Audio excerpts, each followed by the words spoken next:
Hi guys, welcome back to the channel. Today I'm actually going to be talking about whether you are an introvert or an extrovert. So if you're going to like this video, let's get straight into it right away. Jump into the whip and hit the Whole Foods early. Get everything to get that soul food working, like mac and cheese, the collard greens, the black eyed peas, and get a roast of that tofu turkey. Got cornbread, even got stuffing.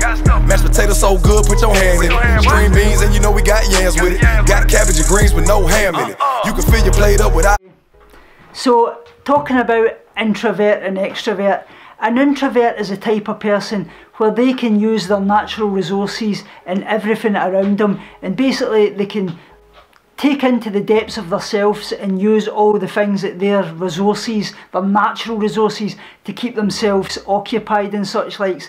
Whereas an extrovert, they tend to obviously need mental and physical stimulation. They need obviously companionship, they need things around us. So that's basically the definition of those guys.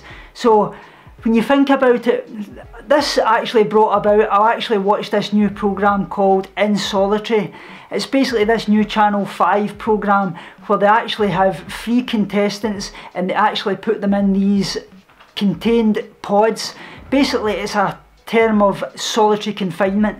Obviously, you know, solitary confinement used to get used a way back, and obviously basically for prisoners, it was basically known as the most cruelest form of punishment you could actually get, because it's that type of silence and being caged up. It's the same terminology that you would obviously use for animals when they're caged up, the way they start bashing their heads about in cages and such likes.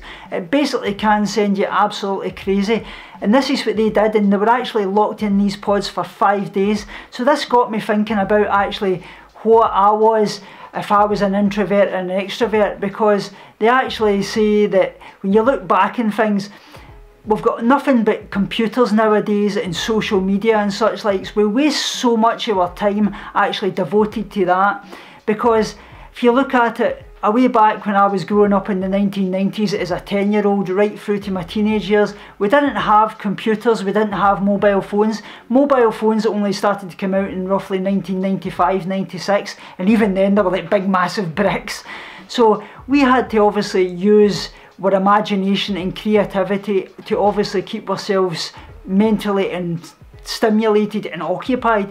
We used to do things like we used to play Kirby, which if you don't know what Kirby is, it was basically where you get a ball and you would throw it against the curb and it would come back to you. We used to play things like 40, where you would actually, like one person would count to 40, stand at a pole or something, and everybody else would go and hide. You'd go, and you'd have to go and find them.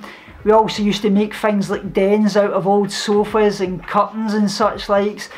We used to always do a lot of things. We'd go and pick chestnuts and play conkers. If you don't know what conkers is, basically that's when you had the chestnuts on a rope and you obviously tried to have the toughest conker without smashing them. So that's the kind of things we used to do to keep ourselves occupied. Even nowadays with people that are obviously working and things like that, they work a 9-to-5 job, they come home and then they slump down in front of a TV, or they've got their mobile phone, they're checking Facebook, and they're wasting so much time with obviously not devoting it to their family and the people that obviously matter. And that's one thing I want to say to you guys: don't ever waste time, because life is far too short. Show those that you love how much they actually mean to you, and that's really important that we do that, because life goes by so much.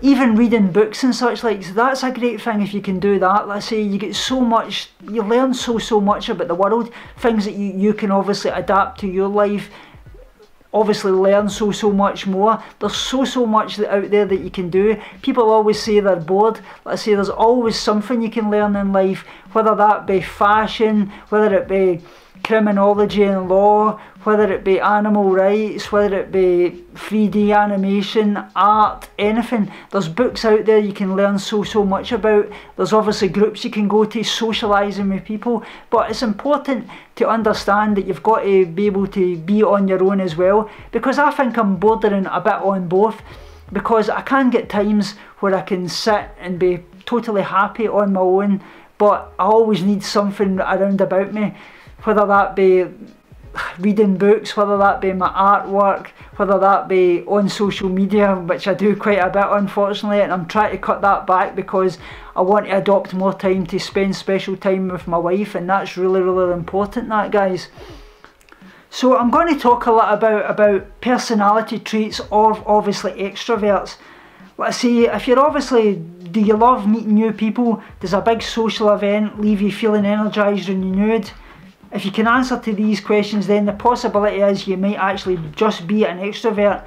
On the positive side, extroverts are obviously described as talkative, sociable, action orientated basically, enthusiastic, friendly and outgoing.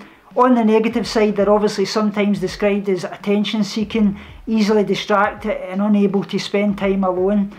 Some of the general characteristics associated with extroversion includes things like numerous broad interests, such as you might love doing art, you might love doing social media, you might love playing football, you might love playing computer games, you might obviously love doing drama, you might love fashion, whatever, numerous interests. Obviously you like to communicate by talking, you enjoy being better at this, as basically the centre of attention. So a lot of people, obviously if you're basically an introvert, basically you would be kind of socially awkward, whereas if you go to a group with a big party, you want to be the life and soul of the party. So that would kind of describe that. You obviously tend to act first before thinking, so you're very, very impulsive. You just act upon your feelings right away without actually thinking them through. You enjoy group work as well, like I say, you enjoy being part of a big group. You may feel isolated by too much time obviously spent alone, so if you're alone at any time, you actually feel you begin to pace the place, you're looking for something to do, you obviously want to have some kind of mental stimulation.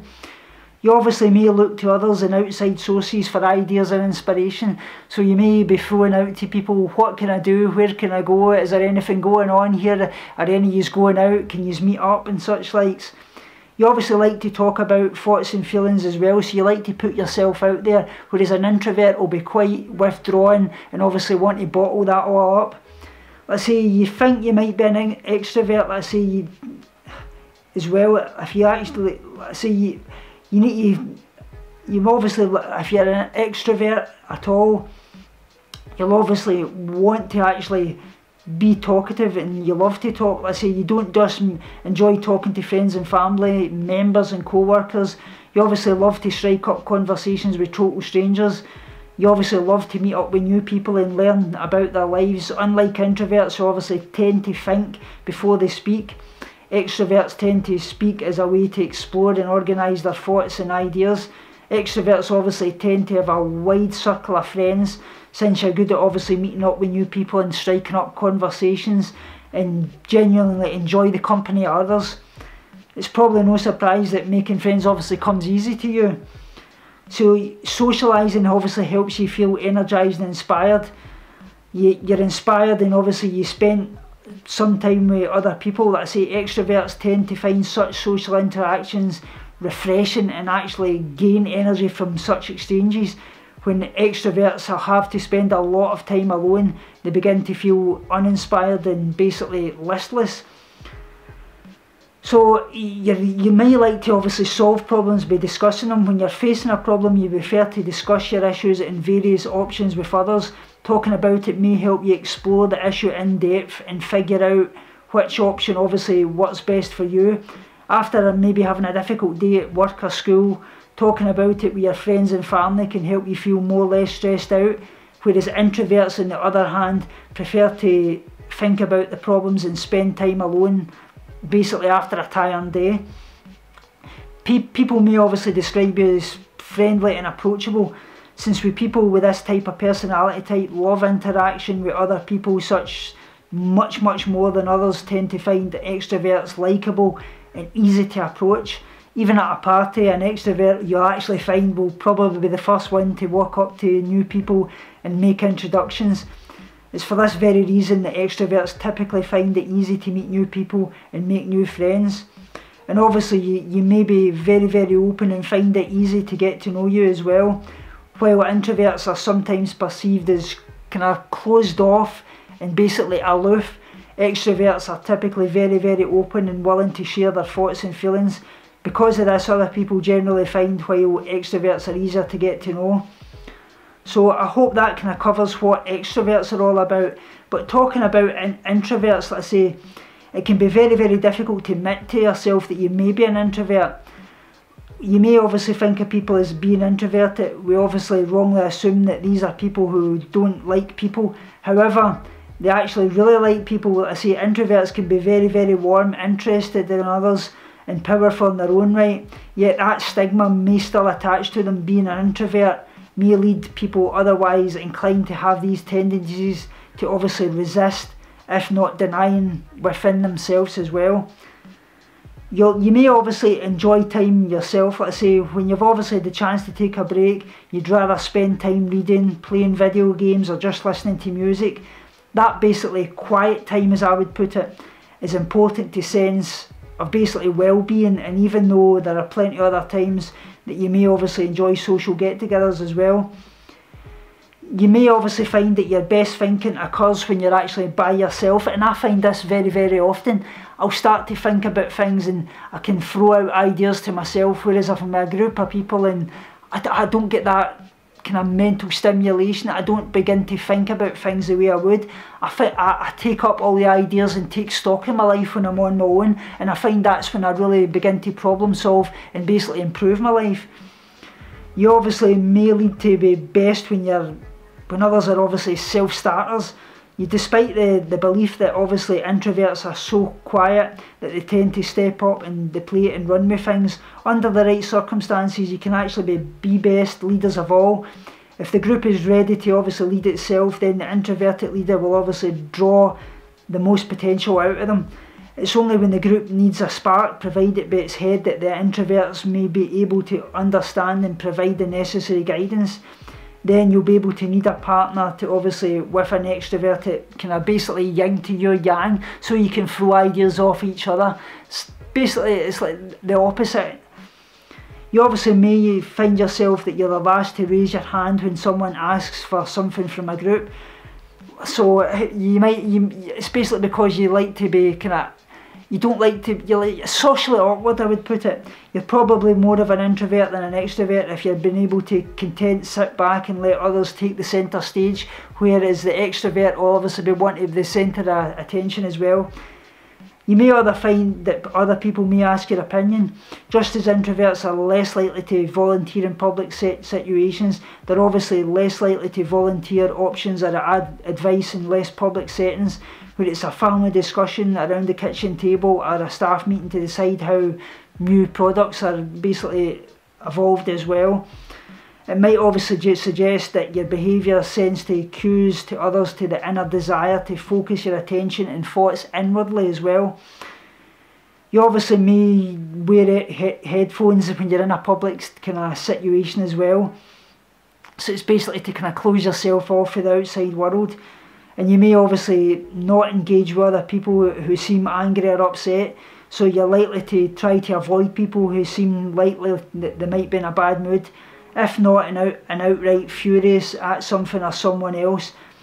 So that's kind of shows you a bit about that. And you may receive more calls, texts and emails than you make, unless you have no choice. So other things kind of being equal, people high in introversion don't reach out voluntary to the obviously socially circles. If they have few minutes to obviously spare, they won't initiate a call just to pass the time by socialising.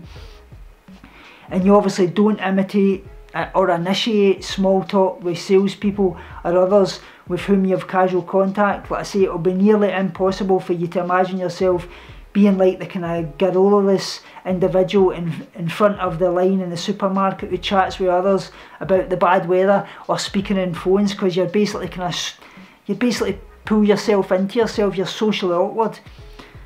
So like I say, being an introvert definitely has its advantages. You're obviously less likely to make a social gaffe, such as inadvertently insulting someone whose opinion you don't agree with, because you enjoy reflecting on your own thoughts. You'll be less likely to get bored when you're obviously alone, rather than someone who needs constant social stimulation.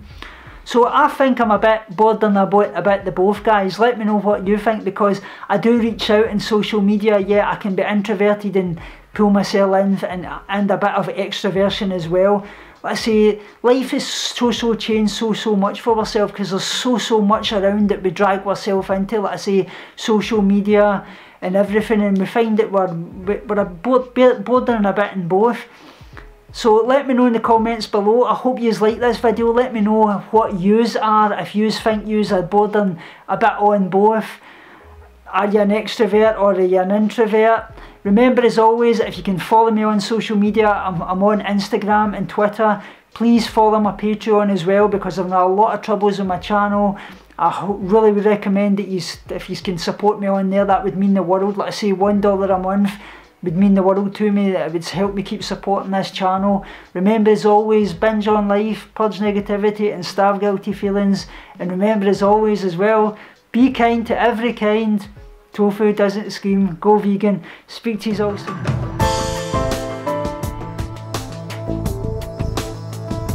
Binge on life, purge negativity and starve guilty feelings.